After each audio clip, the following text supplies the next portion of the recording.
கரூரில் பல்வேறு வழக்குகளில் தொடர்புடைய பென்சில் தமிழரசனை போலீசார் துப்பாக்கியால் சுட்டு பிடித்தனர். செய்தியாளர் அருள்செல்வன் இணைப்பில் இருக்கிறார். அருள்செல்வன், வணக்கம். குற்ற வழக்குகளில் தொடர்புடைய நபர் மீது துப்பாக்கிச்சூடு நடத்தப்பட்டுள்ளது. விவரங்களை சொல்லுங்க. வணக்கம்.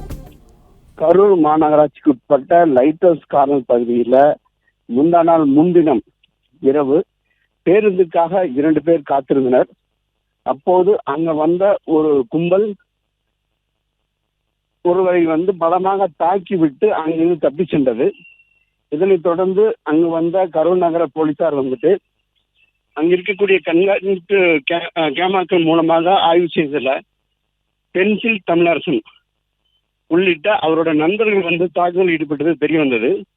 இதனைத் தொடர்ந்து நேற்று இரவு போலீசார் தேசிய நெடுஞ்சாலை பகுதியில் வாகன சோதனையில் ஈடுபட்டிருந்த போது அந்த வழியாக வந்த பென்சில் தமிழரசன் என்பவர் போலீசாரை கண்டதும் தப்பியோட முற்பட்டுள்ளார். அப்போது கரூர் நகர ஆய்வாளர் மணிவண்ணன் அவர்கள் துப்பாக்கியால் சுட்டு ரவுடியை பிடித்திருக்கிறார். பிளே ஸ்டோர் மற்றும் ஆப் ஸ்டோரில் இருந்து பாலிமர் செயலியை QR கோடு மூலம் பதிவிறக்கம் செய்யுங்கள்.